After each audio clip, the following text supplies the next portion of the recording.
Hi, you guys. Welcome to a new episode of Too Much with Shey and Becca. Hey, y'all. First off, welcome to all the new subscribers. Shayla, you spoke into Yes, existence. You I said, know. Go ahead. Go ahead. no, you said 350 and we got 354. So, like, I want to take a page out of your book and I'm saying, like, not by next week, but I would say, like, in a week and a half, we're going to have like 375.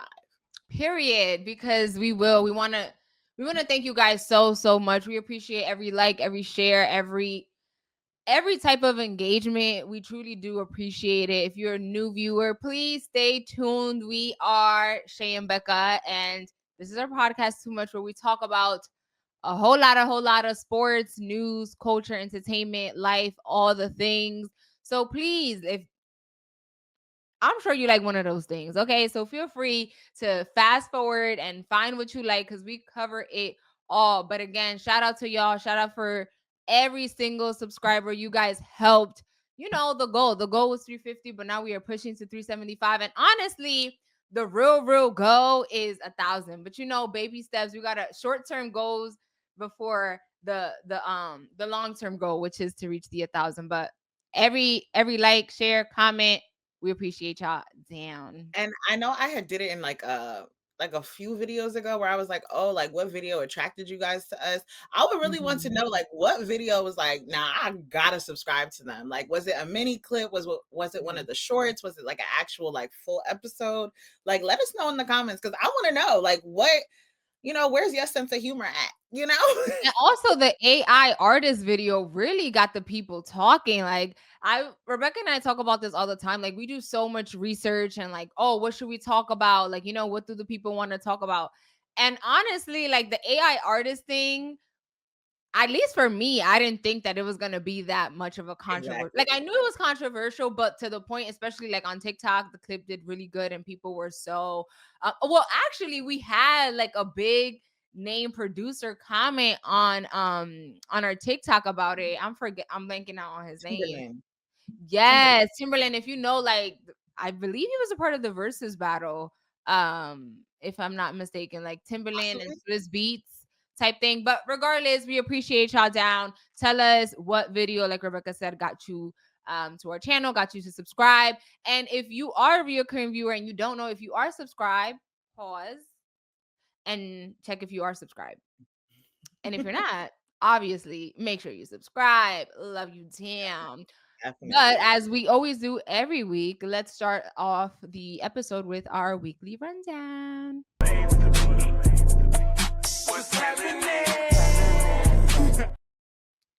Oh my gosh, y'all, it's the weekly rundown. And as you know, if you are new here, which a lot of y'all might be, this is where we basically give you guys a little rundown of our weeks, like thoughts we had, things that happened that we felt was significant to mention to you guys and to each other. Shayla and I talk a lot, but at the same time, we keep little things to ourselves so we can keep for the podcast. Because imagine us generating stuff to us, each other. But I will start. So I realized this week that I realize this a lot, but then I'm like, oh my gosh, am I really the problem? Like, no, I am the problem. Like, like, I really am the problem. And as you guys know, Shayla and I are in our dating adventures of life. So like, we not interact with a lot of people, different men, but like, we've been interacting. Girl, you having us out here. Right. Definitely not that. Or nothing, but like, I keep a little few options on me, okay? That's Rebecca's truth, yes. Yes, for me, yes. So, I finally talked on the phone with this one dude, and his voice, oh my God, I feel bad for saying this, but I got the ick so bad from his voice. What? Yes, like his voice was just so, it was like permanently like nasally and breathy. Like I don't know how to describe it. That? Give us a little something. I don't know. Like he was just like, yeah. Was he sick? No. I was like, I was like, I had to ask. I was like, oh, like, I'm getting sick. Like, are you sick yet? Like, do you think the weather? What you mean, are you sick yet? You I word for word this onto him. That's not nice. Word for word, I said, I'm like, oh, like, like the weather is really getting to everybody. Like, are you sick yet? Like, have you gotten sick? Literally word for word. He's like, nah, like my immune system, mind you, my immune system really been good so far. I was like, oh, okay. Mind you, Dang, that was like your one hope. Like maybe if it's because you sick, I'm gonna let it slide. and I tried to like look past it, but I'm just Mhm. like, if me and him was like arguing or like if we was in an intimate moment and I heard that, dry like a desert. Like I couldn't. So then as we like, me, Shayla, people like talking to us. He was like, nah, like Mhm. you act cool. Like, I didn't want to be that person where I'm like, I let him stay on the phone with me for 20 minutes. I suffered through, powered through, whatever. Suffer through is crazy. I am the problem. Okay. And so then I said to him, I was like, oh, like, okay, I'm tired because I had just got home from work. Like I was exhausted. Mhm. I was like, oh, I'm tired. Like, I'm gonna go to bed, this, that, and the third. He was like, oh, like, yeah, like, I really like talking to you. Like, can we get on the phone again tomorrow? I was like, I don't know. I was like, I don't think this gonna work long. You said that to him, and what he said? He was like, what you mean? I said, let me sleep on it and hit you up in the morning. Girl, I have not hit this man up. Oh my He was god. like he was very confused and I felt bad, but it's like, how do you tell someone like I don't like your voice? Like But was that the only thing? Like, was the like, and or is like it he like you was couldn't even look past his voice to even no, like be in the the moment? I would say like on a scale of 1, 2, 3, like the voice was definitely 1, and 2, it just from what the conversation we were having, like, yeah, he's cool, but I could just tell he got low ambition. Like he doesn't want more for Mm. himself. I could tell already. Like he was like, when people say certain things like, wow, you do so much. He's like, nah, like I like to sleep, smoke, and chill. Yeah, smoking is a big, big, big common denominator in a lot of men. I was like, And I mean, like I don't even know what I want to say. I just feel like I have nothing wrong with people that like smoke. I'm saying I don't know what the YouTube rules are, weed, but no, I'm trying to see, like, I don't know. I don't want them to censor us. We just trying to push to 1,000. That's the last thing we need. marijuana. Exactly. Um, if you're just like smoking that, I feel like I don't want to say like I feel like everybody does that now. Is that do you think so? I feel Yes, like, no. yeah, I feel It's like like it's a common. common thing. Yeah, it's a common thing. So I'm like, I don't really mind it, but I don't like the people that try to put it on you. Like, if you want to do that, great. You go ahead, you go into your vehicle, your whatever, do what you got to do it. But don't be trying to make me do what you want to do. If that's your truth, great. I'm not clocking nobody. You go ahead and do it. And number two, just make sure that your aftercare is top notch, because if you smelling like that everywhere we go, that is kind of a turn off. I don't care if you do it, but like if all your clothes smelling like it, I don't think I would be pretty attracted to that. So do And I just think it, but just I feel like if it also hinders you from just doing everyday activity, like you gotta smoke before you eat, you gotta smoke before you sleep, you gotta smoke before you do anything. It's just like, at what point do you question yourself? Like, But anyway, that was it. I just had to let him go. And I know people are gonna be like, this is why you can never make a woman happy. I acknowledge I am the problem. I acknowledged it. and we've said that several times, or at least I have. I feel like the longer you're single and content with yourself and your day to day, you don't gotta go clock in with nobody or how you doing or worry about nobody else's life. You get so content with yourself that like when you date, it is like you have to make the conscious decision to, I don't want to say put that person first, but like now you have to care about them and reach out to them. And like I feel like that's why we want that, right? Like we don't want it to be forced. If I don't even like your voice, I'm really not gonna care what you doing, how you doing, because it's like you stressing me out just with your voice. And then Like, it sounds so messed up because it's like, girl, what if he treats you like a princess type vibe? You know what I mean? I don't I know. just Comment down below. How do you feel? Do you agree that the longer you are single, the harder it is to, build those connections when you start dating? And also keep in mind, we're like late 20s type vibes or mid yeah. 20s. And I also think it's interesting because it's like, you create the peace for yourself. So then it's Mhm. just like the idea of, and it's not to say that the next person who the man I decide to date won't be a Your ounce peace. of peace, but I just feel like I'm so content as me that Right. like idea of including somebody else, I'm just like, I know I want a man, but at the end of the day, I'm like, ugh, like, thinking about another person. I already got 4 different people that I got on my caseload to worry about every single day. Caseload is crazy.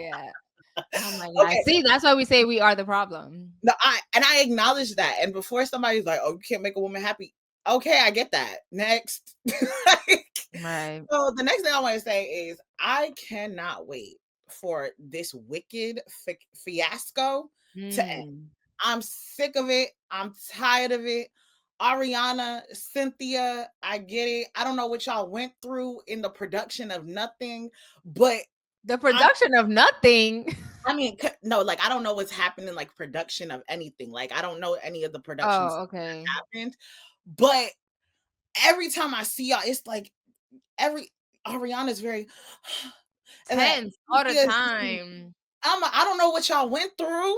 I don't know what type of counseling y'all gonna need. I don't know what it is, but every time I see you, it's like even with the fan interaction that recently happened. And if you don't know what happened, like I guess they were doing a press, whatever, and a Uh-huh. fan got overzealous and ran up to Ariana, put his arm around her, and Ariana clutching pearls. Cynthia's like, "Don't touch her."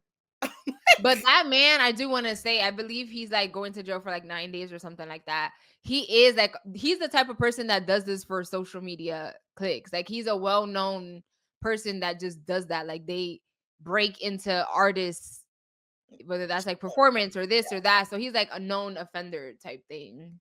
Yeah, and I get it. Like that could have been a scary experience for her. It could have. Mm-hmm. But I just think everybody in that situation was just doing a whole lot. There was one interview, Cynthia fixing Ariana necklace for, there was nothing wrong with the girl necklace, fixing her. I'm like, wrap it up. I'm tired of seeing it. Listen, I don't know what y'all went through. Yes, counseling is going to be needed, but the dynamic between them two, I'm like, y'all must have went through some deep and like real strenuous stuff in the production of this film. Let's wrap it up, right?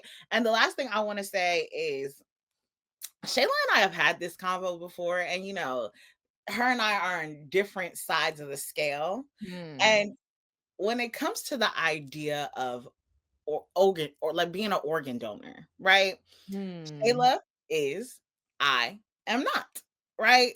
And we've had this conversation before, and Shayla was like, "Why aren't you?" Not like in like to judge I me or was about something. to say, I ain't. No, A it lot of wasn't. people are. My mom is very much not, and she's under the belief that like, oh, if I'm in like a life or death situation, if they see that I am an organ donor, they're gonna let me die. Which is why she feels very strongly about like, no, Shayla, you shouldn't be, because she's under that notion. I don't think, if I need help, by the time they get to my ID, like they've already helped me out. Hopefully, if you're a good first responder. But Yeah. continue.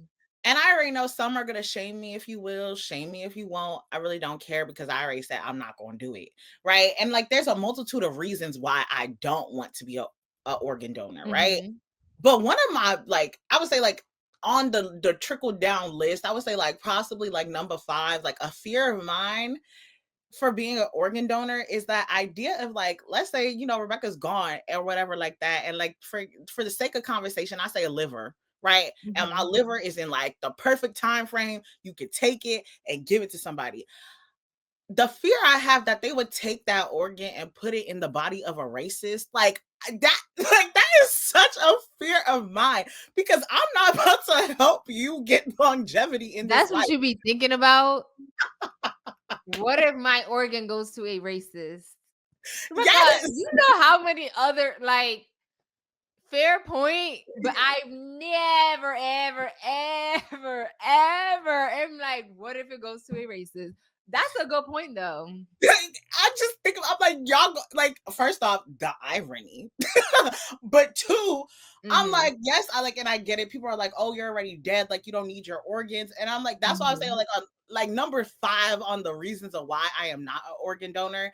That is number 5 like if and it's like I also have other requirements. I'm not going to say on here because we will get canceled if I say it. But like, there's certain, I don't want my organs going to certain, Rebecca has a list of requirements. If you want my organ, you must like you must fit all of these boxes. Exactly. And it's just like, I know they're not asking questions. Like, imagine the Absolutely doctor like, not. oh, are you a racist? Oh, sorry, we can't give you this liver. Like, so And if I I'm just about to die, I'm gonna be like, oh, absolutely not. I'm not a racist. Because why would you even say yes to that? like, no, I'm not. But yes, that's like that. If you ever wonder how Rebecca's brain works, like this, Ooh, child. We are the problem. honestly, to sum it all up, I am the problem. Like, that's literally, Listen, the first step is acknowledgement. So we're on the right path. girl, go ahead. For my week, honestly, I feel like all the days have been together. At my job, I got to do a little fun thing with Mario, which was kind of fun. I asked him about he's having a son, right? He's gonna be a father for the first time. And we did it like I was doing a little research on him, and he was 18 years old when he dropped Let Me Love You. He has zero business talking about some you should let me love. Like, what you know about love at 18 years old? Girl, Nothing. chill, because my little 16-year-old heart was heartbroken. Okay. I cry. I listened to the song Even Angels every day for 3 months by Fantasia. Right. I mean, but I just feel like as an artist, like that song is like, timeless to this day. Like if you listen to it, it's fire. So it was just kind of, a full circle moment for my little R&B girly or my R&B love type of person to interview him and do a little fun video I'm with him. glad you Also, Kelly Rowland was in the studio and she was so beautiful. oh, It gorgeous. was Bob. She had this little jacket on. It was giving. And yeah, shout out to all of these celebrities, baby, because when they walk out, they gotta be on their P's and Q's, makeup to the T, the whole the makeup crew, the hair crew, the this, the that. It's like funny to see the entourage that these celebrities walk around with. Because I'm like, if I ever become a celebrity, I don't Shake know how I would feel about that. having an entourage with me all the time. That's a lot. I like to Nah, be girl, alone. I'm gonna be the Cynthia to your Ariana. Oh my God. Baby, we do not want the podcast to be talking about there's my necklace is fine. Thank you. I think honestly, I just need a cute little my makeup people, hair people, and then maybe like I definitely would need a stylist because I don't got time to be out there shopping. Like, that's the one thing I would love to have a stylist. If you had all the Oh, money in the world, what oh, you already know. I always say this. Like, if I ever get rich and I just have a copious amount of money, the mm-hmm. first thing I'm doing is paying off student loans. And the second thing I am doing directly after is hiring a driving service. I do not like, I've been saying this for years. I don't get me wrong, I like driving, but I don't like people. Right. I don't like traffic. I don't like the idea of car troubles. Like, I want somebody else to deal with that. And I feel like that would just lift so much off of my shoulders, you know?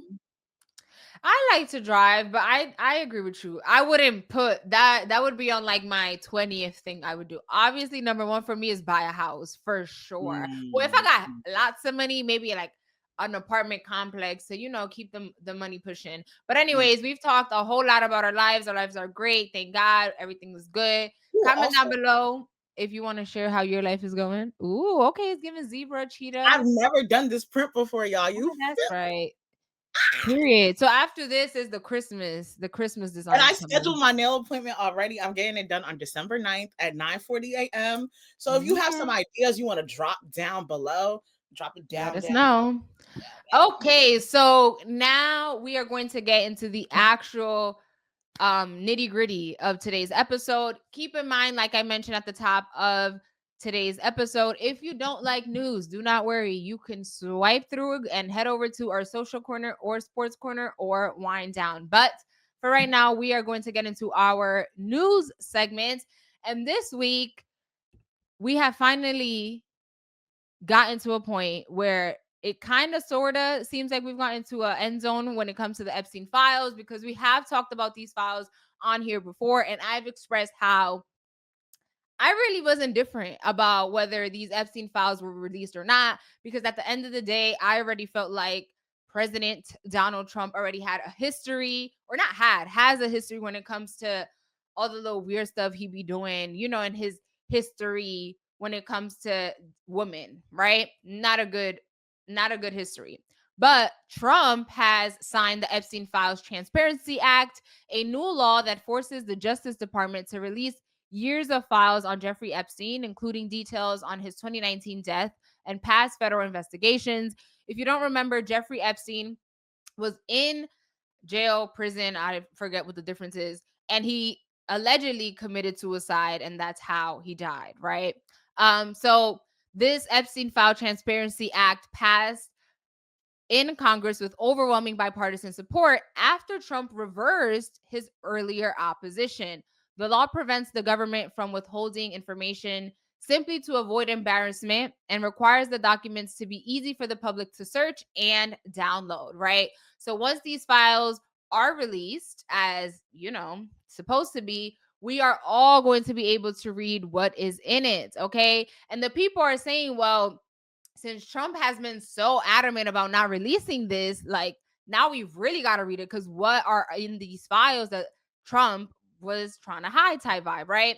Trump announced the signing on his social platform, saying he has nothing to hide, right? For Epstein's victims, this is a long overdue step toward transparency, because the files could reveal more about Epstein's network and how their cases were handled.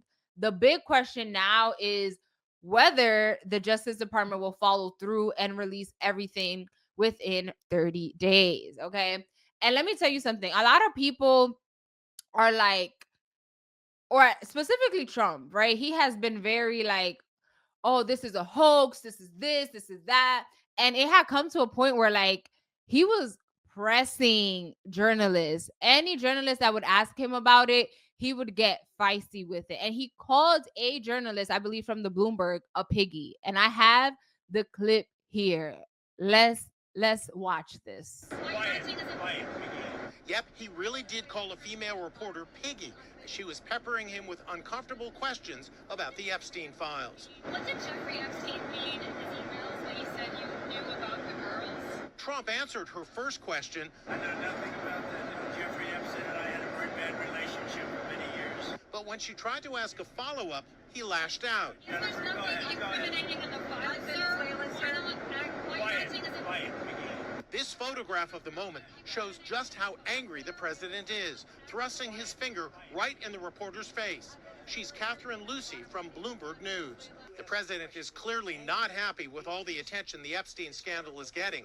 He lashed out again today at another reporter for asking about Epstein. Mr. President, why wait for Congress to release the Epstein files? Why not just do it now? I think you are a terrible reporter. You're a terrible person and a terrible reporter. What the Epstein is a Democrat hoax. Your crappy company is one of the perpetrators. And I'll tell you something. I think the license should be taken away from ABC. So I'm very adamant that actions speak louder than words. And despite President Trump saying like, oh, I don't care, these Epstein files are a hoax, the way he has lashed out at reporters, at anyone that dares to ask him about these Epstein files, is very much giving different. Because if I had nothing to hide, I would have been released this. Like, if you're not in the files, why are you so pressed about it? Release it. If the Epstein file survivors are saying release it, I feel like they're the only ones that really should hold weight, right? Because they're a part of this very, traumatic type of thing. So if they're okay with it, why are you so pressed about it? So we're going to see if the Justice Department releases all of these files in 30 days. And I will be tapped in, because although you saying, oh, there's nothing to hide, is a hoax, is very much giving, baby. There's a lot of meat in those files. I just feel like maybe this is me being a conspiracy theorist. I don't know. But like, you're now signing it over after we've been talking about for like months, weeks about, oh, like what's in the files, and like you were like adamant, like no, and now you're changing your tune. You're like, yes. I'm like, obviously some stuff has been redacted from it. Like I feel like stuff has been taken out. And now, like, I don't even feel like we're going to see the full files. I don't know, but maybe that's like the conspiracy theorist in me. I know on social media, I don't know. Shayla said she was going to do her little research on it. I don't even know if this is true, but they was talking about something about Trump and Bubba. I don't know if that's true. I don't know if he was given top in the Oval Office. Let me stop. Yeah, my sources was not given like that's been confirmed, but when these files are released, I feel like it will give a better picture as to like what was happening. And also, like, separate from Trump, I just think something as big as that does not get to operate, right, unless there are other, top figures that are also corporates of it. I don't know if corporates is the right word, but like, say it. Culprit?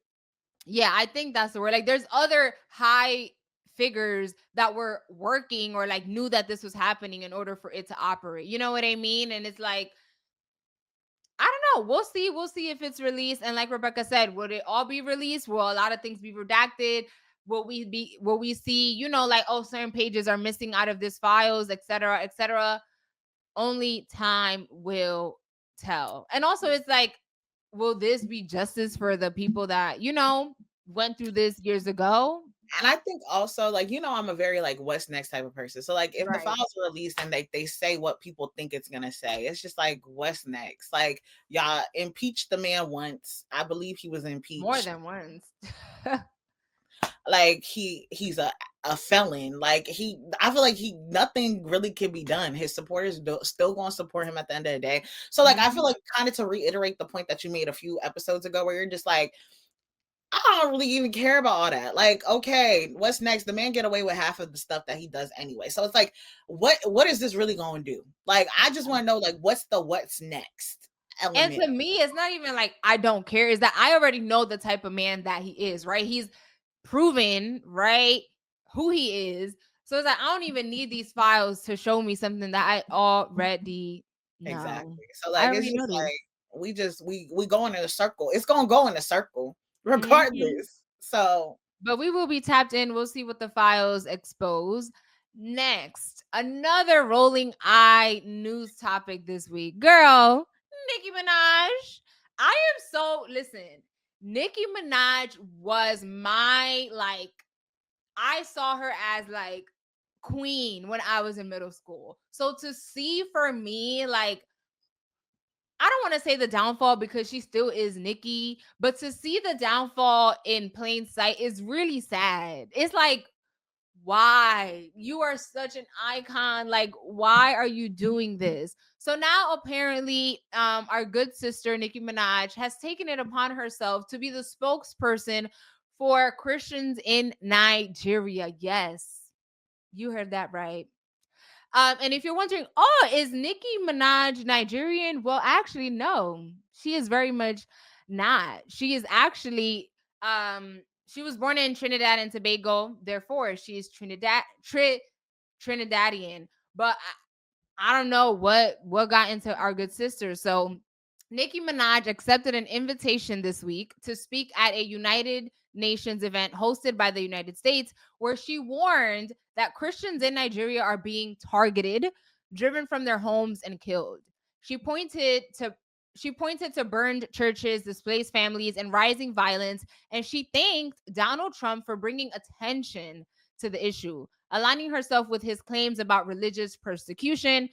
But here's the gag, right? I feel like Republicans are the masterminds of this. They take a kernel of truth and use it to flip it to whatever storyline that they want, which is how misinformation operates, right? You take a kernel of truth. Yes. Have there been Christians that have been affected by crime in Nigeria? 1,000%. But what they're trying to sell is not actually what is happening on the ground, right? Experts and many Nigerians say Trump's framing oversimplifies what is really happening. Violence in Nigeria is often driven by crime, corruption, and long-running security problems, not just religion. Minaj said her message is not about creating division and that she wants people to stand together in the face of injustice. And I want y'all to listen to a little bit of her speech, child. I'm sorry, but yes, we do need to watch this. Oh, you can't hear. So, I must say, I am very nervous. So please, well, thank you, Ambassador Waltz, for this invitation. It is an honor to stand on this stage with you and the other distinguished speakers here today to shine a spotlight on the deadly threat faced by thousands of Christians in Nigeria. I would like to thank President Trump for prioritizing this issue and for his leadership on the global stage in calling for urgent action to defend Christians in Nigeria, to combat extremism, and to bring a stop to violence against those who simply want to exercise their natural right to freedom of religion or belief. I stand here as a proud New Yorker with a deep sense of gratitude that we live in a country where we can freely and safely worship God regardless of one's creed, background, or politics. No group should ever be persecuted for practicing their religion, like I recently stated on social media. And we don't have to share the same beliefs in order for us to respect each other. We're way beyond thinking or expecting or assuming for, the person sitting next to you to have the exact same beliefs. We're beyond that. That's ridiculous. But that shouldn't make one person feel less safe than anyone in any room. Music has taken me around the globe. I have seen how people, no matter their language, culture, or religion, come alive when they hear a song that touches their soul. Religious freedom means we all can sing our faith regardless of who we are, where we live, and what we believe. But today, faith is under attack in way too many places. In Nigeria, Christians are being targeted, driven from their homes, and killed. Churches have been burned. Families have been torn apart. And entire communities live in fear constantly, simply because of how they pray. Girl, since when has since when has Nicki Minaj been the spokesperson for the Christian community? I ain't ever seen her speak up for the Christians in what? And I just want to use one of the meme phrases that usually are associated to Nicki Minaj, like child anyway, because my whole thing is, right, I feel like this is one of those moments where I got to separate the artist from the art. Nicki, I love your music, but the way you have acted currently in past years, like I just look at you sideways, because my whole thing is, right, I understand it, right? There are problems that are happening in Africa. I know there's problems happening in Nigeria. There's problems happening Everywhere. in the Congo. Like there's problems happening everywhere, right? Mhm. And my whole thing is, if you're going to be the type of person who's going to speak out on those things, one, make sure that it's 100% factual and not just like incidents that are happening, right? And I just think I have never sat there and felt it when I want to be in my most righteous moments, when I want to be in my most religious of spirits. I have never sat there and said, you better put that Nicki Minaj on. Baby, are you Kirk Franklin? Have I been missing? Like you don't have that's not me to sit, not like, I'm not here to knock anyone's religion or nothing like that. I'm not going to sit here and say that Nicki Minaj is not a religious person, Right. But I can't sit here and say that she has ever shown me those elements within her for me to sit there and say that she is the person who needs to speak out. Hello? And also, it's just like you said, we are not knocking your religious, you know what I mean? Because there's not a one way to look like, oh, well, all Christians should look like this and do this. We're not saying that. But the thing is like Nicki Minaj has never been known to be, or at least maybe not to the public. Like, I can't take you serious, point blank, period. Like, if you go up there and you speaking up for artists that are being killed in Nigeria or something like that, I could take that serious because you are artists and you've been through that. But like, I ain't never seen you be a representation for the Christian community ever. And maybe I just missed that era. Maybe so. But I do want to say that, like, the issue, we're not saying that like Christians have not been killed in Nigeria, but this is like I want to read a little bit of this article from PBS because I'm very much fact-based. Anytime people send me anything, I'm like, let me make sure we fact check this before I'm over here spreading fake news, because I am very much anti that.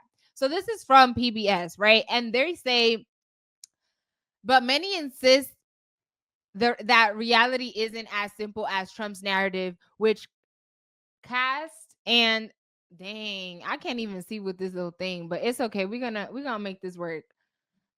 As experts and residents say, some attacks target Christians, but most emphasize that in widespread violence that has long plagued the West African nation, everyone is a potential victim, regardless of background or belief.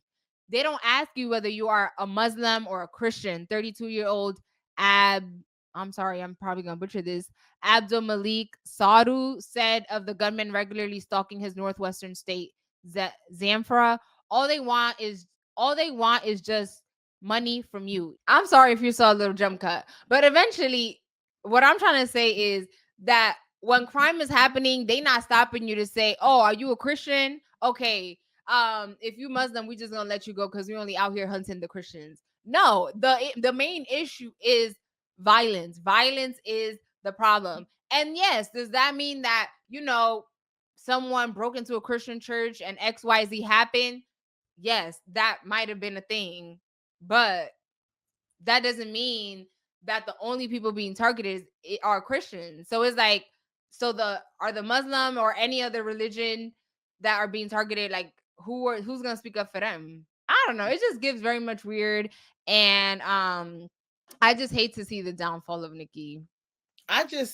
Honestly, like we say, it gets to a point where it's just like, let us be 1000% for real. Shayla, you're like acting crazy right now. I can't have nothing. Jesus Christ. I'm trying to be. No. ¿Y qué lo que pasa? Girl, not even my phone light. I put it here and it stopped. It's a setup. A setup from Todd. Look, Nicki Minaj is coming for me. But my bars are already on 10. They got control of my setup. And I already know there's going to be some diehard barbs who are like, you don't actually like Nicki. You don't actually appreciate her. This, that, and that. But it's like, I can acknowledge the legacy and everything that she's had and the hold she's had on me as a child, and still acknowledge the fact that the way she's moving, the way she's talking, the way she doing all this is giving very much like, I can't even take you serious. You mean Roman's Revenge? I can't take you serious. You mean Monsters? You mean Bees in the Trap? Like, I can't take you serious. But whatever. We're going to move on to another topic that I've been seeing happen a lot in the news. Well, everybody's been talking about it. Everybody's been giving their takes and everything like that. And basically, it's a Chicago mom who was ultimately jumped by a bunch of kids, right? So I have the videos and everything like that, but obviously we start off with everything. I'm going to give you guys a quick summary.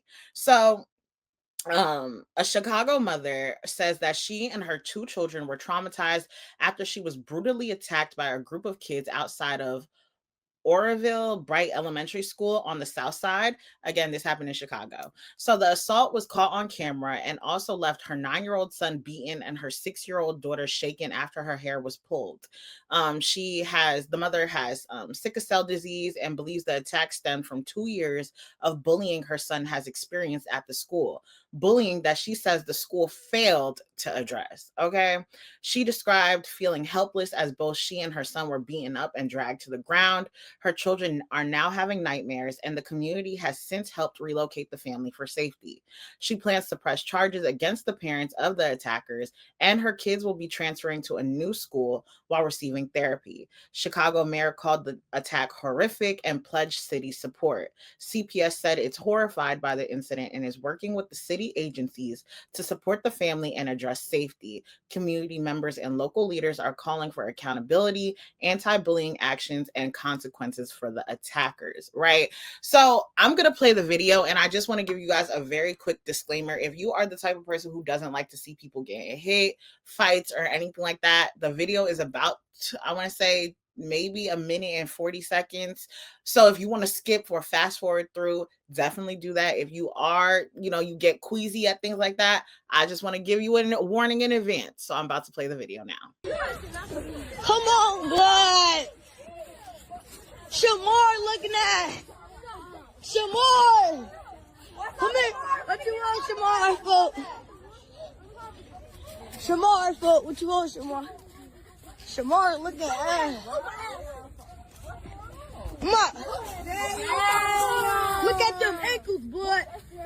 Shamar looking at. Giant. Julia. Hey,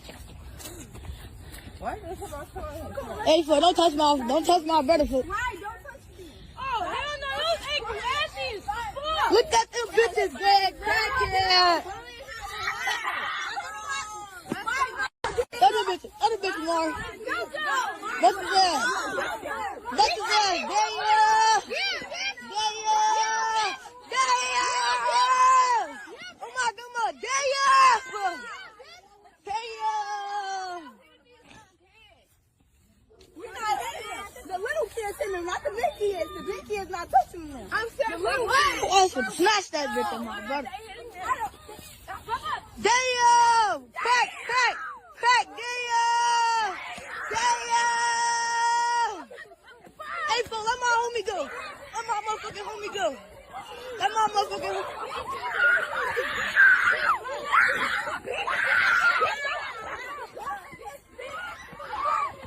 Beat his ass, yo! Damn, boy! Damn! They working us! Damn! Damn! Oh my God!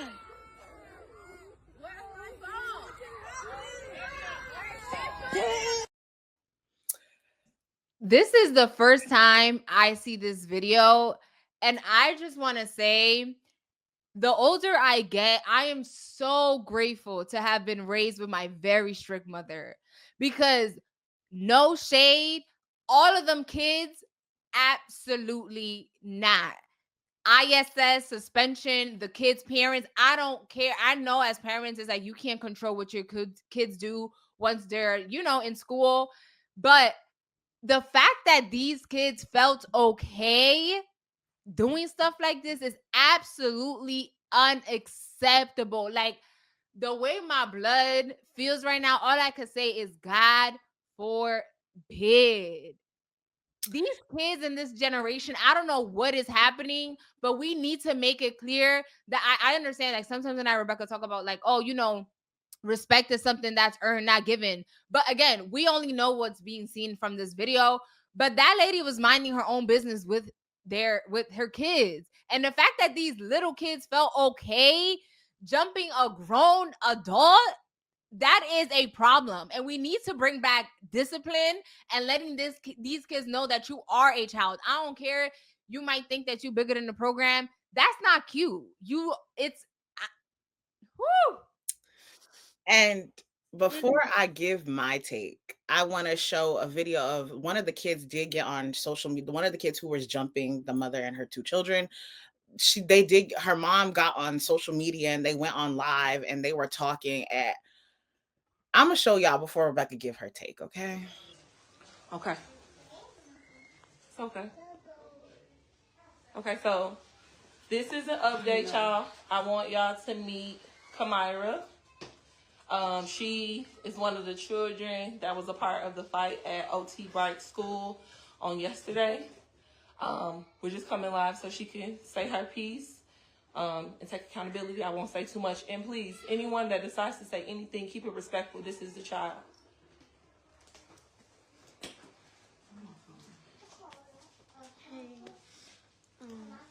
My name is Kamira Grant, and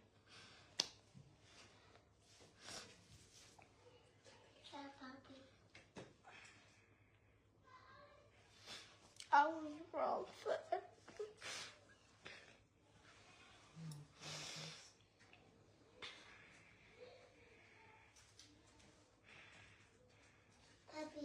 It's okay, I was wrong for everything that I did. And I was just being a follower, following everybody who don't even got nothing that I got. And I apologize for everything because I wouldn't want to be in that situation. And I feel bad because It's okay. I gotta go through so much. Like,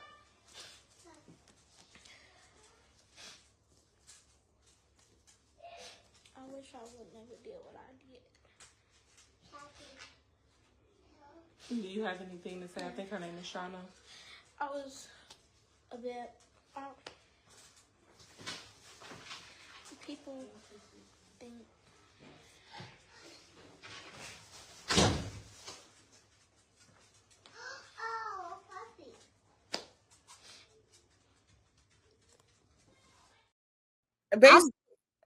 I'm glad. Well, I just want to say, I'm glad you showed the video because at the end of the day, yes, these are kids that are involved. But also in that same breath is, if you want to act like you grown, we gonna act like we grown. Cause you was not when you jumped this grown adult. And also, social media is a double-edged sword. I don't know how I feel about going live with your child to like, I'm here live with like, huh? You over here copping please with the public because, and mind you, after that video was like, people heard about this case and everything like that, people in Chicago stood up. They pulled up outside of those kids' schools. When I say by the boatload, basically telling the school, y'all gotta do something. Police are there trying to barricade the school off so parents don't try and go in that school to get at these kids. My whole thing is, right, first off, my heart goes out to the mother and those two children because, one, not only did these kids just witness their mother get beat, according to the reports, the child's been getting bullied. So this is just like an added element to everything already. And it's just like, it boils my blood because I know the type of person I am already when it comes to my friends. And I can't imagine how I would be when I have kids. I can't receive a call that my child is being bullied because the first thing I'm doing is I'm going to that school and we're having a parent conference right there and then. And when we step up in that meeting right there, the first thing, I don't want to talk. Your child wants to bully my kid. I'm going to show your child what it's like to be bullied to you. And I'm putting my hands on a parent. And can't nobody sit there and say nothing. Okay? We're not putting hands on nobody. Who said that? Yes. Girl, listen. Sometimes when I've said this before, violence isn't an answer. It's a question. And the answer is yes. Okay. So my whole thing, right?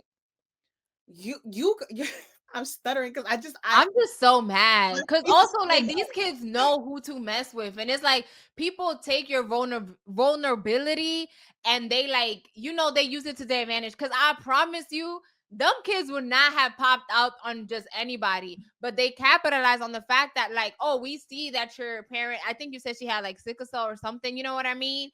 So it's like they felt like, oh, we got this type of thing, and they did what they did. But it's like, how dare you? And I think as parents, again, I'm not a parent, so I feel like, some people are like, well, if you don't have kids, you shouldn't have a say. But that's like common sense.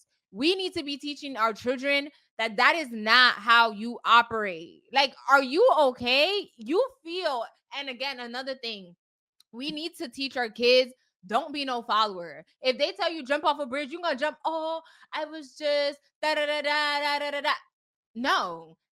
All actions have consequences. And we need to understand that just because so and so did it, don't mean that you gotta do it. And I think I got my thoughts together right now, right? I think if you guys are reoccurring viewers, then you know.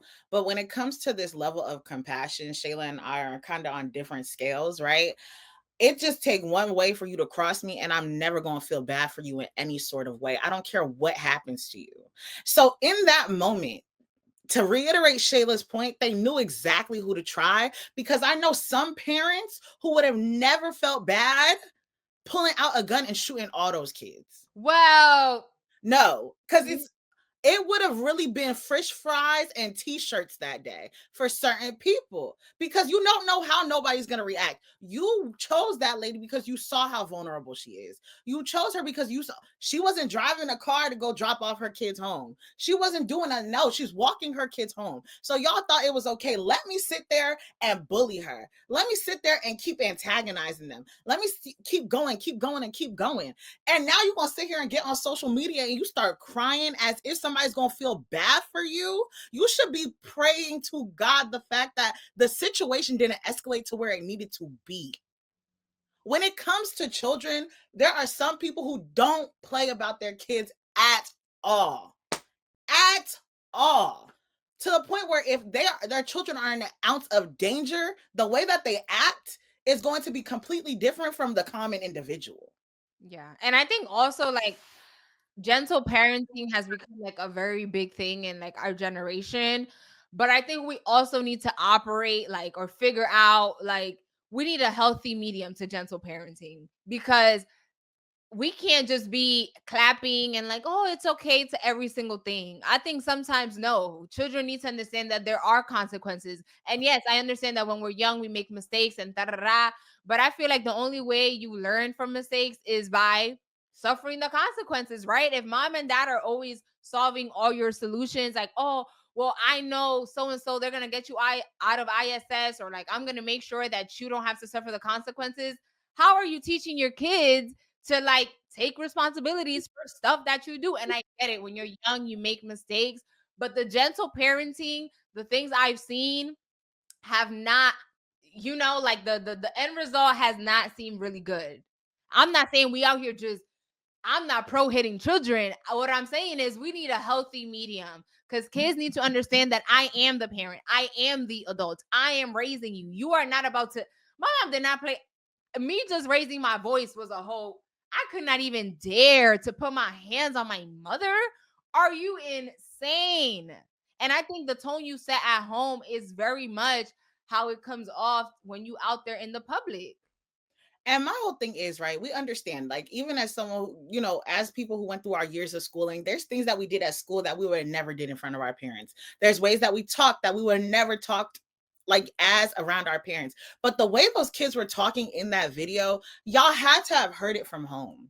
Right. And I just feel like there's certain behaviors that you see at home. There's certain habits and stuff that you pick up at home, which is why I say so many kids nowadays lack that home training. And I will say, me and Shayla were two different, like on the scale of like children, her and I are two different people. Like Shayla was very like rule follower, this, that, and the third. Me, I was the one who was always in trouble because I was always like talking. I was always, the one doing too much and things like that. And like, I would talk back to teachers. But even though I knew when I got home, my parents was about to tear my behind up, I knew my limits, right? And I understood, like Shayla and I talked about this before. When it comes to respect is earned, but there also should just be a baseline of common decency. And that common decency is what you get set at home. My mom already told me, when I go to somebody's house, don't sit here and start begging and going through people's fridges. Don't start doing none of that stuff. If you want something, ask for it. You respect that person's home because I brought you here. My parents have ingrained that into me, right? So for you as a mother and all the parents whose children those were in that video, jumping the mom and the two children, y'all need to go. There needs to be repercussions for you guys too. they should have been the ones to hop on live, to be honest. But the thing is, I don't even want to hear nothing from you about you getting on live. I don't want to hear about nothing. Real life. Y'all should have all pulled up to this girl's house. And actually, because it's like actions speak louder than words. You can hop online and say whatever you want to do. But what are you going to do to ensure that you are actually helping out this lady? Because I feel like the way your children just disrespected her and her children, now you need to like. And like I was one of those people who's lucky to have like a strong enough mindset where peer pressure and following was never something that really worked for me, because it's just like I always thought in the back of my mind, my parents don't play that. Right. Like I already knew there were certain things, especially Shayla and I growing up in Caribbean households, there's certain things that was allowed for some kids, but in my household, don't even play that.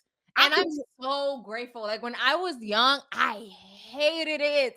But now I'm like, thank God, because I see where, and again, like Rebecca said, at the end of the day, you just never know, right? Like I know there are other kids that were raised in Caribbean household that, you know, their truth was different, right? Like their parents might have had the same set of rules, but they just operated differently. But I'm just grateful because there's just, and to this day, like I see the home training that I received is just very just like different. Like, I don't know. Let's bring back home training, respect, and let these kids know that you are a child. Like this, oh, we're all the same. And like kids, you know, we got to talk to them and hear them out. I don't know. Is that toxic of us? I think like, no. I think that's the downside to sometimes where we hear these common phrases that are used where we use them as excuses. Like we use this phrase like kids will be kids. No, but there has to be like limitations to it. Because even the mom getting on social media with her daughter talking about stuff, be respectful in the comments because this is a kid. Your kid, the idea and the fact of you trying to use the fact that she's a kid automatically went out the door when she decided to make grown decisions. The moment she decided to drag a grown lady to the ground as if she's a rag doll was the moment that me looking at her like a child went out the door. I'm looking at her like a demon. I'm looking at her as trash. I'm looking at you as trash. I'm looking at both of y'all as trash because the way you raised your child and the way that your child is moving as a child is automatically null and voided. I don't want to hear none of that. And I get it. Like we all make mistakes when we're young. I understand it. But I just feel like in that same breath, all actions have consequences, right? So if you happen on live and you know what your daughter just did, I get it. As a parent, you do want people to be respectful for your child, but also your child showed no respect for this grown adult who was with her kids and was in a vulnerable moment. So it's like, you can't be surprised when people feel defensive over that. Like, no, if you act grown, keep that same energy because again, actions have consequences. Yes. Point blank, period. Before we even go into our social corner, I just want to end this by saying my heart goes out to this woman. My heart goes out to her children because even though like the community is rallying around her, there are people who are like donating funds and everything to her. Like even like I believe this one musician asked like, you know, he wants to help her out, like whatever she wants for Christmas, like let him know or whatever like that. And it's like, I get that, but there still does not remove the emotional factor and the mental strain that's going to have on you. She talked about in an interview like the nightmares that her kids have, the nightmares that she has, you know, because it's just like that takes a toll on you, right? So I just want to sit here and say my heart goes out to her. My heart goes out to the kids. My heart goes out to the family, period. And for me, even though Shayla and I don't have kids, I think for me, like sometimes I put myself in these situations and I think if my mom was the one in that predicament, if my mom was the one getting dragged to the ground like that, and I'm saying, first off, my mama know me and my sister are the crash out kids. I'm more of a crash out than I was gonna say, I think Rebecca more than Rihanna. My mama already know. You can't even talk to her crazy at Macy's, and I'm pulling who you talking to? Yeah, right? I would say my sister is more of a a crash out than me. But we would still definitely be outside for sure. Yeah, me and my sister, They're so young. Like, I don't care. The moment you make decisions as if you are no, I'm saying like the kids, like her kids' age, like they were young. They're not like for sure. Oh, but my mama already knew I was always a crash out kid. She already knew that. My sister kind of had to grow into that, but me, I always been that firecracker. But like, the moment a kid want to sit there and make decisions like you are Goliath, baby, I got something real heavy to show you. Okay, don't play that. Yeah, and my last point is to what Rebecca was saying is like, it's all great when you're getting all of the support and da-da-da-da.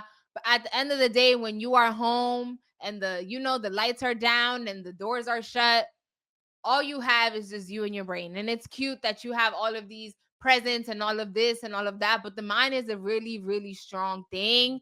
And it's like, none of the material things could make up for that mental wound that you have. You know what I mean? So it's like Rebecca said, our hearts go out to them. And I hope the kids are able to get, the therapy and whatever it is. And honestly, I feel like the kids, if they haven't already, need to get out of that school. And the same education system that neglected all those bullying complaints need to take it upon themselves to find these kids a new school and give them the support that they need and very much lacked in the school that they were. But on to the next. Yes, let us get into our social corner.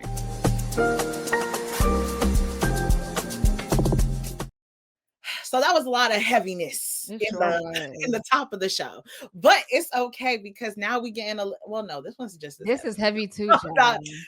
Yikes. And the only reason why this is I want to just say the only reason why we put this one in the social corner is because I've been seeing a lot of people reacting to it on social media and not as much as I'm sure it happened in the news and on ESPN and stuff like that, but it was like one day and they just continued. But I see a lot of people reacting on social media. Mm-hmm. So the first thing we're going to talk about is Patrick Beverley. Okay, so former NBA player Patrick Beverley has been charged with third-degree felony assault after allegedly attacking his 15-year-old sister at their mother's home in Texas. According to an affidavit, deputies responded early on November 14th after Beverly's mom called him to confront the teen who had snuck out to meet her 18-year-old boyfriend. Beverley is accused of grabbing his sister by the neck with both hands, lifting her off the ground, choking her to the point that she struggled to breathe, slamming her against the wall, and punching her in the eye. Deputies documented neck marks and petechial consistent of strangulation. His attorney denies the allegation, calling the affidavit one side of the story and insisting that Beverley is not violent and will be cleared once all facts are known. Okay, so following the arrest becoming public, Barstool Sports founder Dave Portnoy, I think that's his last name. Yep, Portnoy. Announced that Beverley is taking forced time away from the company and will not appear on its platforms while the case unfolds.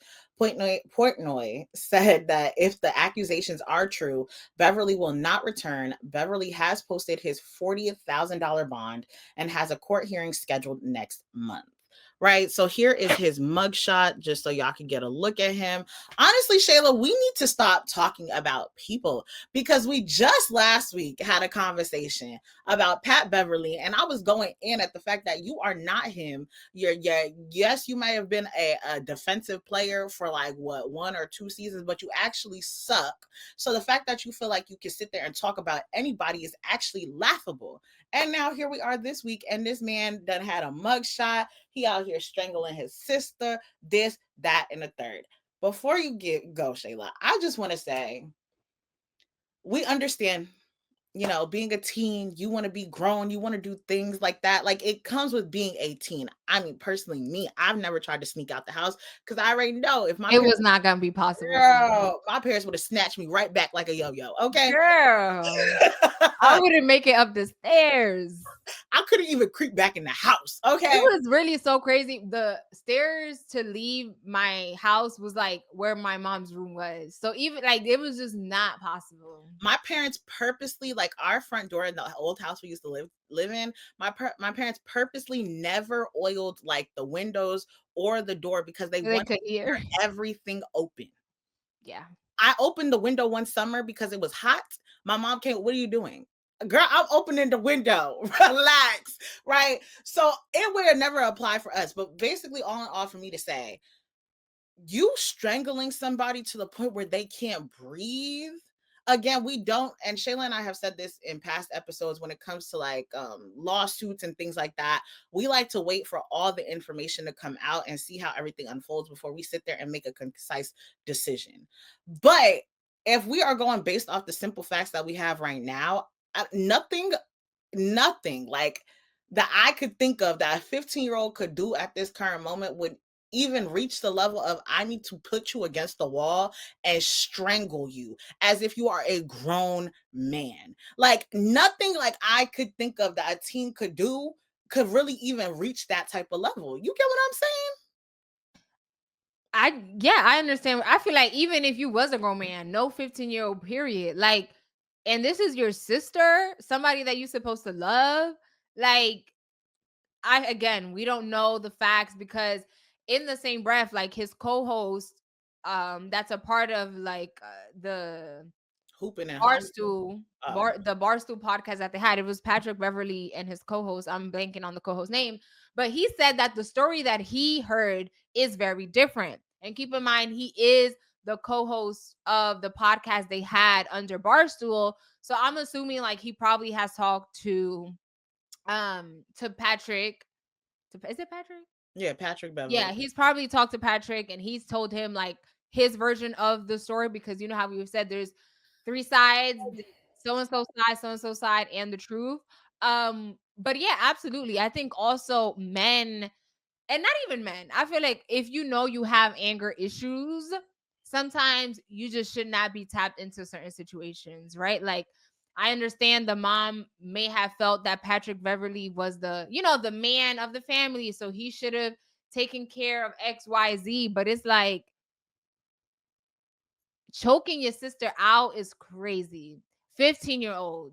What happened to just talking? Like, and honestly, sometimes, and I get it, some kids, some teens, they don't want to listen. They want to live their life. I'm gonna do what I'm gonna do.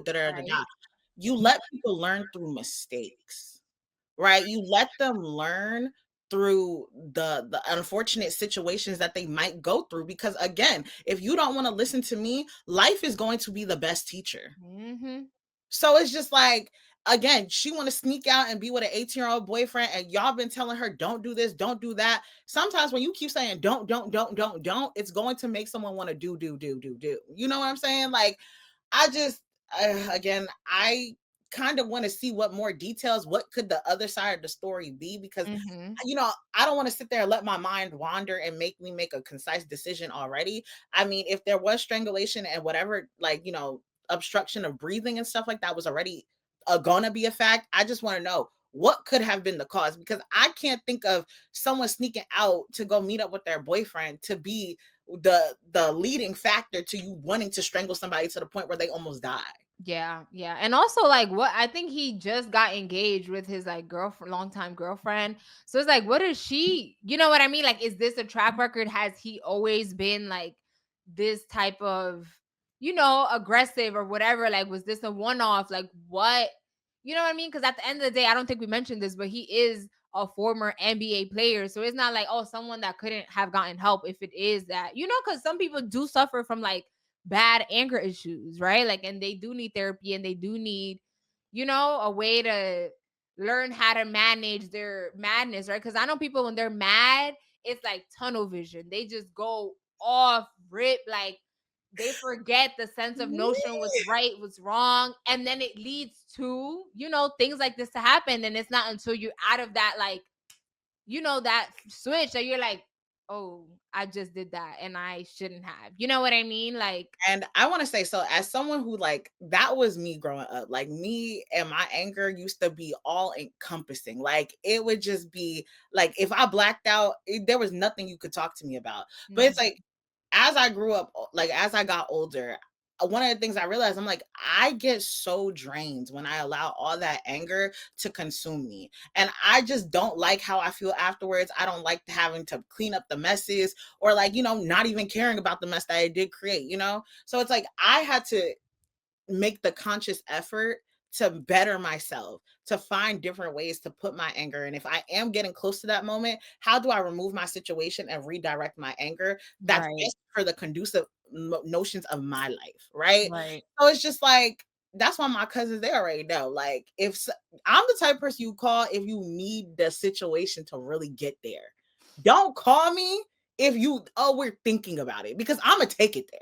Yeah, you already gonna arrive at 10. And also, the last point before we move on, I do hope that his sister is doing okay, because, you know, this wasn't just, I mean, a random stranger doing this to you is already traumatic enough, but like, this is supposed to be my big brother. Like, you know what I mean? Like, that's a heavy, heavy thing to kind of like put in your head. Like, Jesus, my own brother did this to me. Like I'm just a random girl off the street. Like, yeah, it definitely is heartbreaking. So I don't even know. It's just sad. But it's like, as we said, like in the previous case with the Chicago mother, like, yes, you may heal physically, but the real healing is going to be mentally and emotionally. Right. That's when the real battle happens. Like, when I'm in my room at night, nobody there to distract me, nobody there to talk to me, nobody there to hold me, coddle me, and none of that. Like, how do I find myself through in those emotions? You know, that's when the real battle begins. But the next thing we're going to talk about is Burna Boy. He kicked out a fan at his concert, y'all. So Burna Boy is facing major backlash after a viral video showed him stopping his Denver concert to call out a woman who fell asleep in the front row, demanding she get kicked out.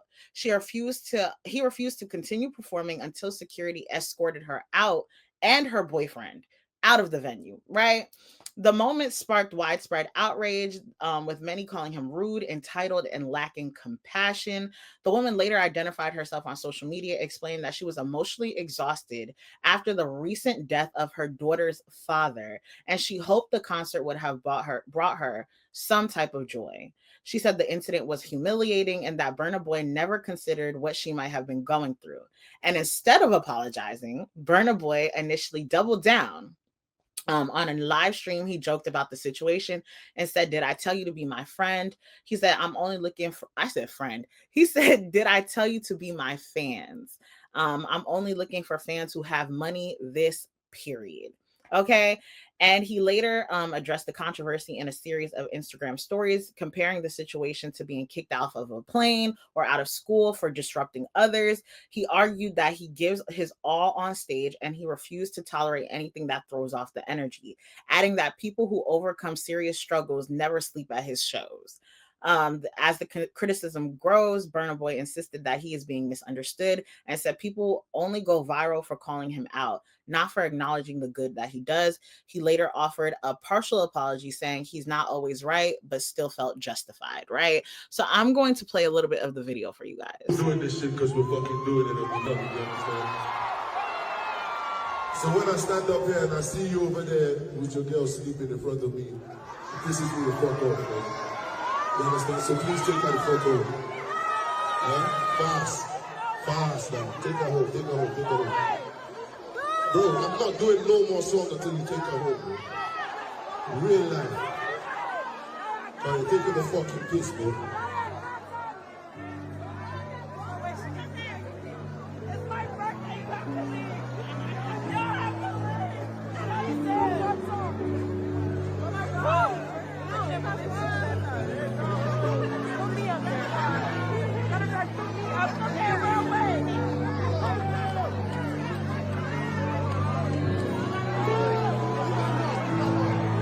Hurry up, man.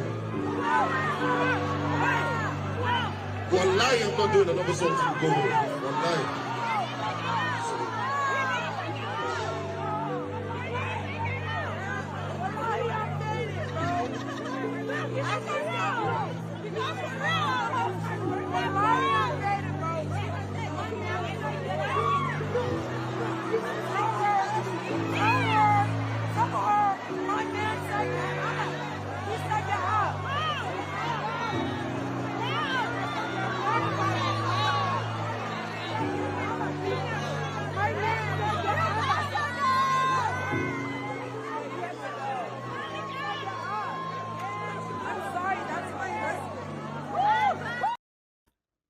So obviously the video goes longer. So she ended up posting on social media, basically describing the whole situation, how it was humiliating for her, how she basically is dealing with like, you know, the backlash, not backlash, but dealing with the emotional turmoil of like her daughter's father passing away and having to deal with all those different emotions. So she went to have a good time at the Burna Boy concert, right? So I will say this, as someone who comes, you know, as people who come from immigrant households, right? I just feel like there's certain ways that they handle certain things where you just look at them sideways like, now you know you could have did better, right? But I think there also has to be an element that we have to acknowledge that you as an artist, if you are there to perform, you already got the money. So if I'm sleeping at the performance or not, you got my money. You got paid for a service, regardless of how I decide to be when you are giving that service. Continue. For you to kick me out, you got to give me a refund and then some. Right?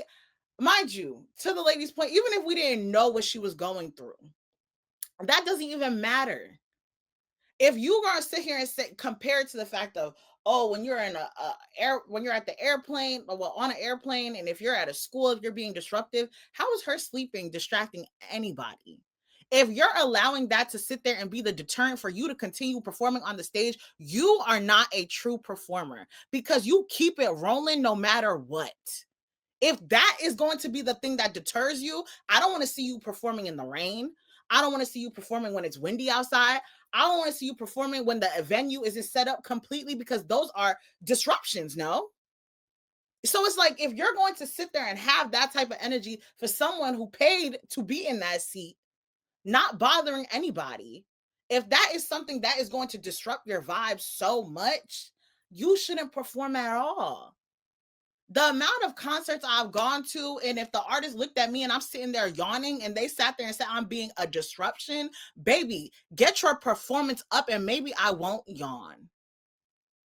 And on that note, reports say that Burna Boy himself was late to the concert.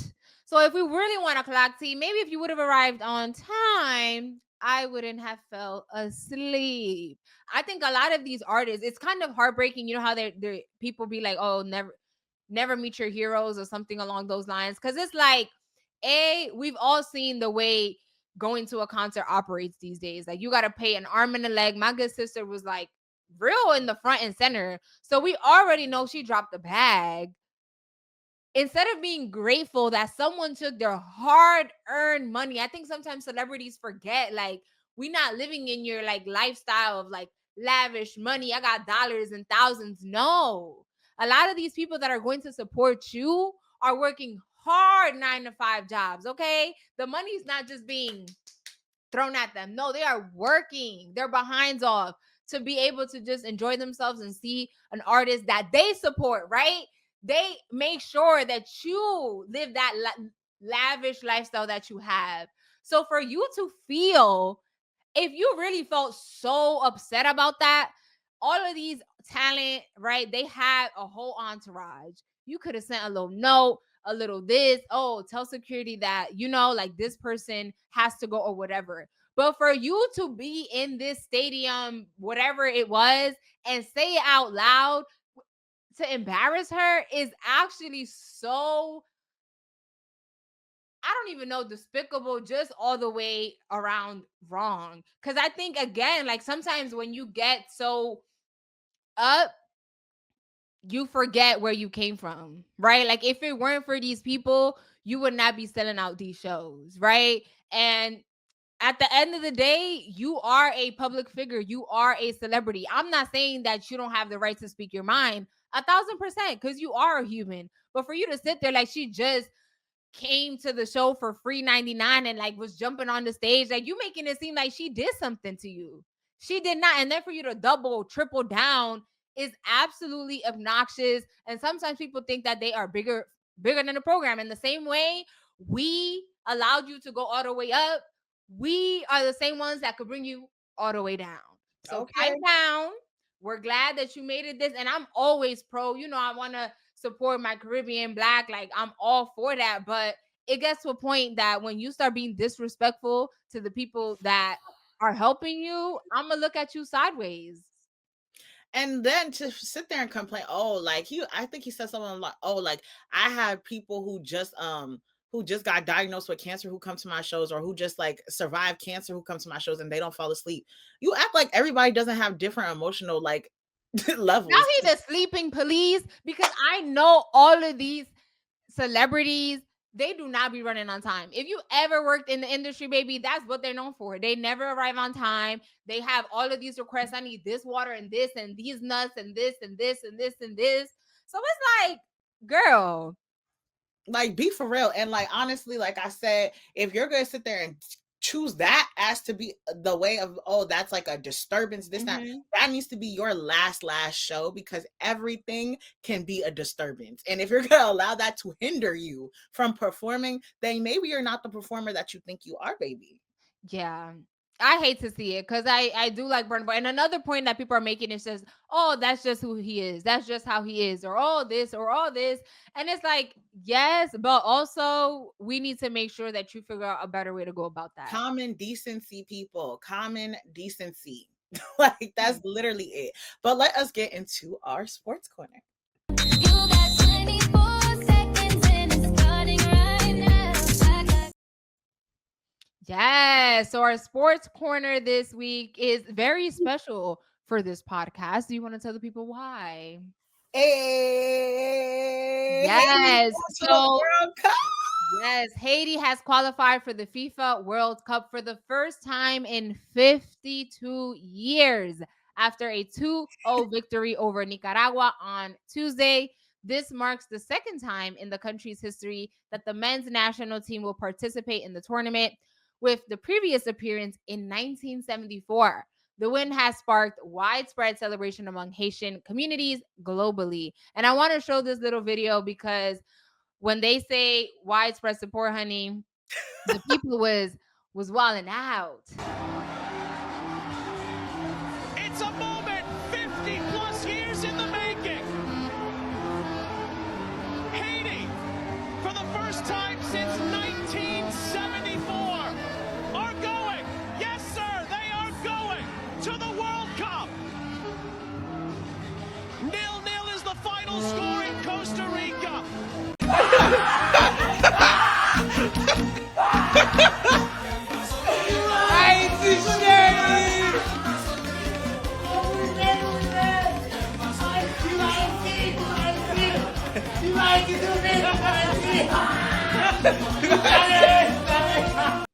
So when I saw that, I woke up and I saw the news and I was super, super excited.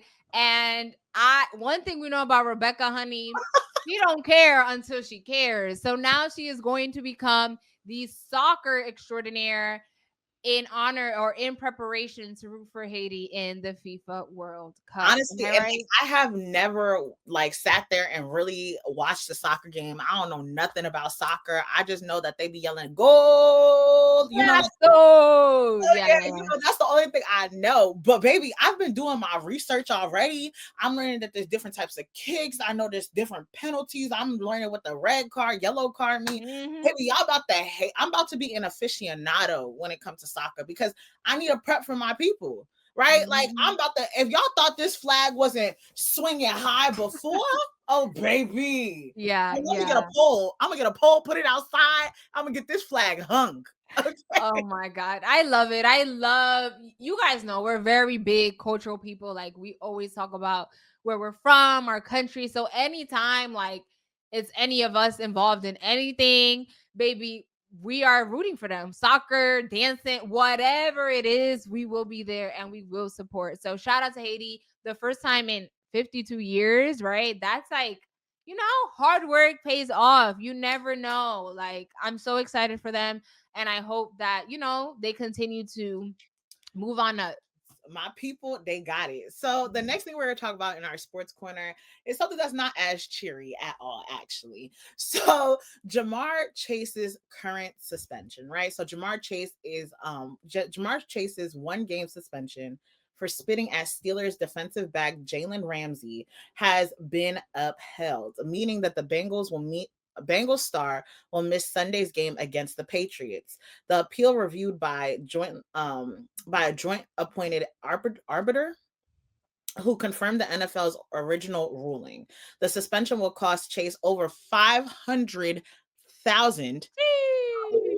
in lost salary and bonuses. The incident occurred during Cincinnati's 34-12 loss to Pittsburgh, where video showed Chase spitting at Ramsey, prompting Ramsey to throw a punch and be ejected.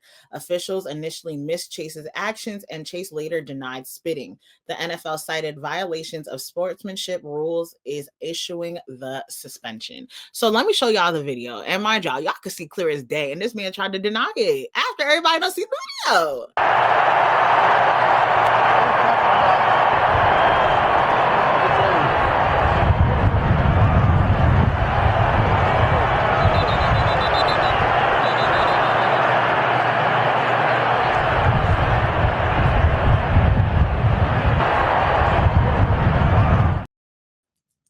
Nasty. But before I even go, so the Steelers coach, they basically asked him, like, after Jalen Ramsey got kicked out the game and everything like that, they asked him a question. And if you know anything about the Steelers coach, y'all know that man don't sugarcoat nothing. So listen to his response. I have no message if someone spits in your face. Do what comes natural. How do you Period. People need to keep their spits within themselves. And I didn't think as a grown adult that there's certain things that should I feel like things that should already be known shouldn't have to be said. Like, where in your mind did you think spitting at somebody is like, I think you gotta think so lowly of me if you spit at me. You spit not even low, because I wouldn't spit on nothing. Girl, like you spit shouldn't. I hate when people spit at the ground, but spit should go to the ground. Spit could go to the sink. Like, do you know, like, you gotta look at me as nothing, below nothing, for you to be like, you are making me so mad. I'm about to And also, like, that fine is like, I'm trying to calculate like 10 plus years of my salary. That's insane. Oh, I was like, his salary? Nah, I'm gonna say, like, I gotta put in years of work for that one fine. Is insanity. And also, let us stop spitting on people. Like, why? That's the first thing you think about when you mad is, let me spit on this person. Like, is that a trend in the NFL? Like, I feel like this, especially this season, I feel like this is the second time you and I have talked about a situation. Yes, the season kicked off. They set the tone. They was trying. That's why the guy got suspended, because they was like, oh, we need to, bring this back in immediately. But no, the people are not. It's not clocking to them that we don't spit on people. I get it. You mad? Whatever. Don't spit on nobody. I think also we have to acknowledge, like I said earlier, you don't know how people are going to react. Right. I will say Jalen Ramsey, from what I've heard, he is a crash out. So it's like the fact that he just punched you is very like, okay, you got off with a warning, because I can't say me as a common individual, if a girl ever walked up to me and spit on me, I am walking out. You're playing penitentiary games. Okay? Stop playing with me. Like, I don't think any logic, like Shayla could, like in moments of anger, Shayla can somewhat get me, like Rebecca, like pull me out. In that moment, Shayla, you literally couldn't say anything to me. I'll just grab you. and my gains. That's all for that. For the moment that I need to hold Rebecca back. Because I'm gonna be a bull in the China shop. Girl, what you mean? Girl, I'm gonna be fighting for my life. No, But let us get into our wind down portion of the show.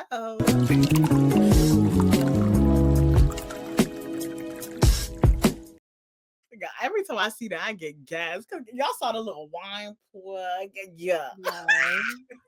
So we typically don't do these a lot, but I've been seeing this a lot on social media recently, and I just had to have a conversation about it, right?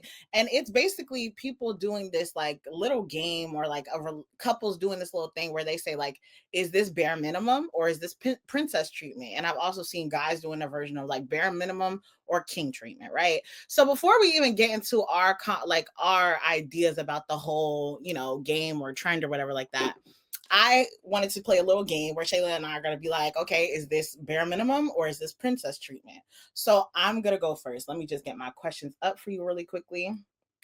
So Shayla, right? Yes. Hold up. Okay. So is this what you would consider bare minimum or princess treatment? Receiving flowers just because? Princess treatment. Okay. Good morning and good night text every day. Bare minimum or princess treatment? Bare minimum. Okay. I'll let you have that. Okay. Planning dates in advance instead of last minute vibes. Bare minimum or princess treatment? I think that's bare minimum. Okay. And so I got two more for you. Picking you up and dropping you off instead of making you Uber. Bare minimum or princess treatment?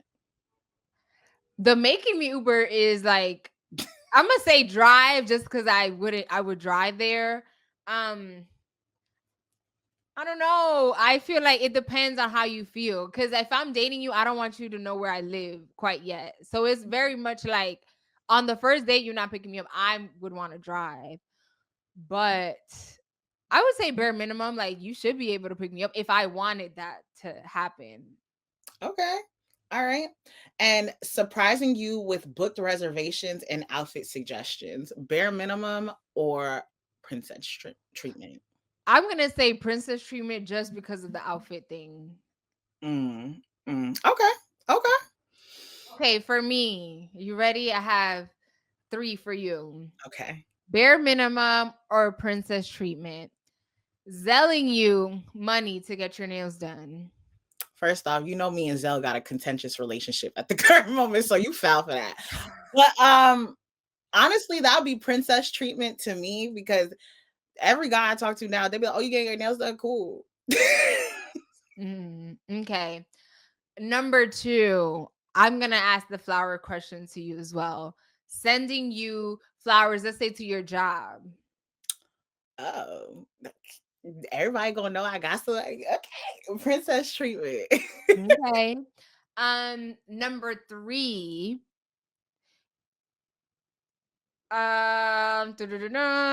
Taking you on a shopping spree. Oh, that's princess treatment for sure. I know some girls who would say that's bare minimum, but that's princess treatment. Well, on that note, let's get into how we feel about the bare minimums and princess treatments. Yes. So the reason why I wanted to talk about this is because I feel like as a society, as a nation, as a whole, we are losing the plot. Okay. I see on social media some of these girls, when the question gets asked them, oh, if the man holds your door open, is that bare minimum or is that princess treatment? I think for me, right, it all depends on how you classify things.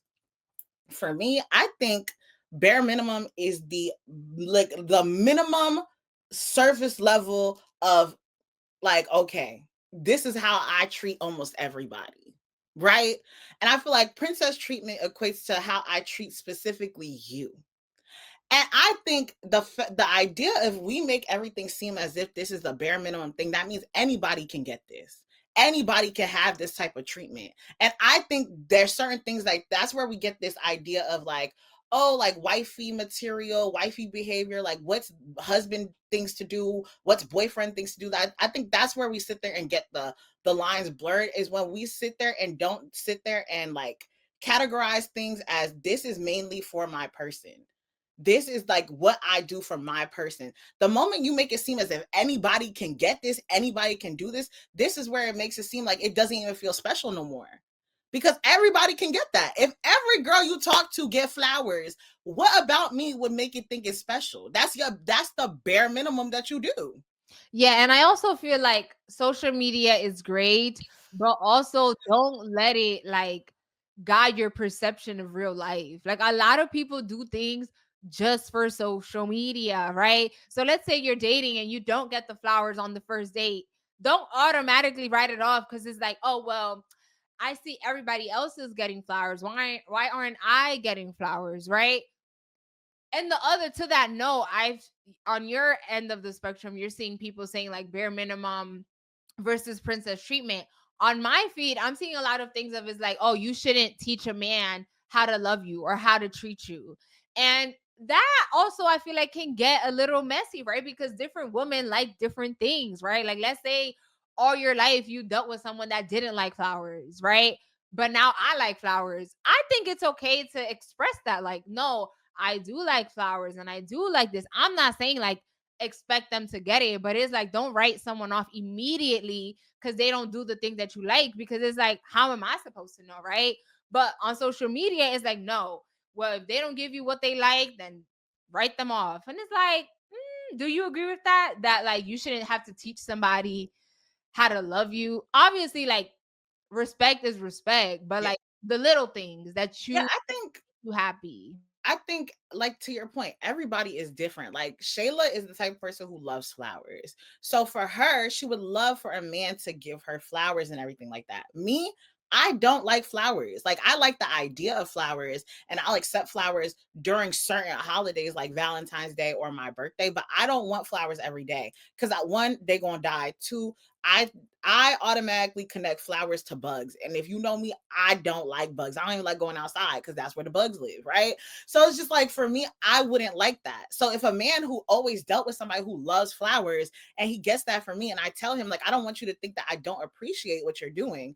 I do, because this is probably learned behavior that you've done over your years of dating. But for me, that doesn't make me feel special, right? For me, if we go to like I saw this new paint and sip happen here, like we should go. Or I love Hallmark movies. I walk in the house and you got Hallmark movies played up on the TV screen. Like, I would love that, because that's what I like. So I think like every relationship is different. So it's like, also, it's not even the fact of, I shouldn't have to teach someone how to love you. It's how well can they pay attention to the things that I like. That's what I think it is for me. Right. And so the moment that we set these standards and this idea of this is how this needs to be, and this is like the group, that's why so many men, and I'm not trying to sound like a pick me at all, but like that's why so many men be turned off by some of these women, because it'd be like half these girls be like, oh yeah, my man gotta do a shopping spree on me. Like, that's the bare minimum. No man gotta do that for you. If he's genuinely wants to do that for you, Yeah. cool. But that should not be the set standard for everybody. Don't let social media fool you. We say this all the time. Social media is not real life. And a lot of people that you see, yes, their mans may be taking them out on a shopping spree every day. They send the money for the nails, the coochie, the wax, it is. But they're the ones getting cheated on. But some women just don't care because maybe they got the shopping spree and everything I want, I'm getting.